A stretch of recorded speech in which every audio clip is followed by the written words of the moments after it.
How we doing? Good! I'm Irish. Any Irish people here? Any Irish people? Yeah! I have a theory. I believe the Irish take a joke better than anybody. Take a joke better than anybody. Tell you what I mean. I was in a bar the other day, and on the drink menu, there was a drink called an Irish car bomb.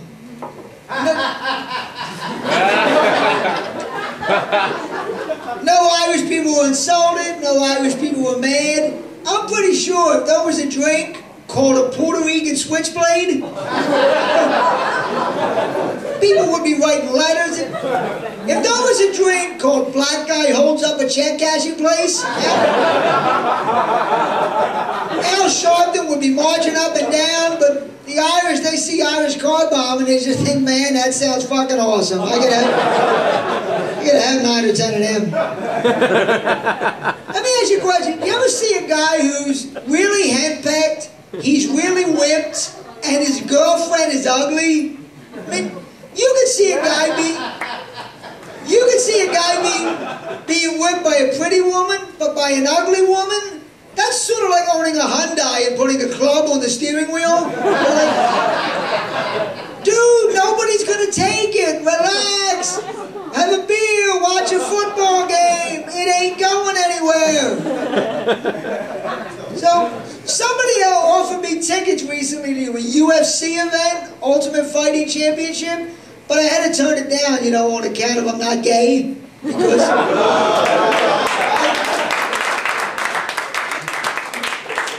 UFC, it is the new gay hotspot, and Celine Dion concerts are so 1997. It's amazing. So, I'm sure you know about this. Helium, like a lot of comedy clubs, they offer a comedy class where they teach people how to do comedy.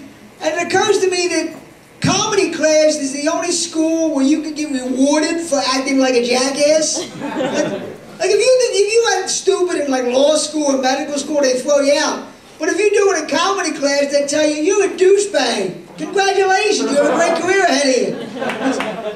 Comedy class is the only place where being a dick can get your name valedictorian. Something to look into anyway.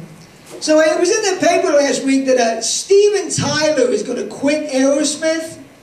And I was thinking that would be really exciting news if this was 1978.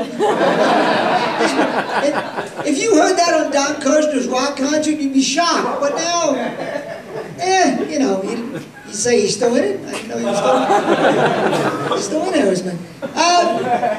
I guess you saw Wanda Sykes and George Lopez are now hosting late-night comedy shows. And people are saying it's great, you know, that a black woman and a Hispanic man are hosting late-night shows. And I think that's great too. But you know what would be better hosting a late night comedy show? Somebody who was actually funny. I mean,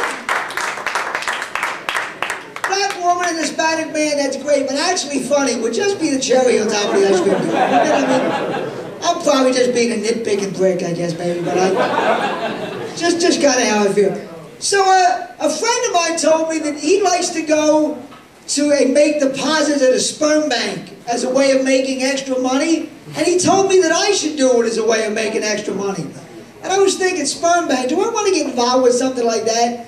And then I thought to myself, you know, if women were buying my sperm, there could be a whole legion of angry, sarcastic midgets out there walking around making wisecracks and never having a girlfriend. That would be so fucking cool. So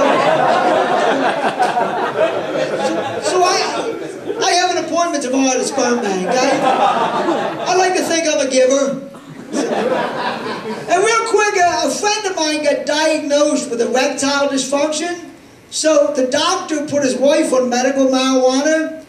He still can't get a boner, but she's too stoned to care. Thanks.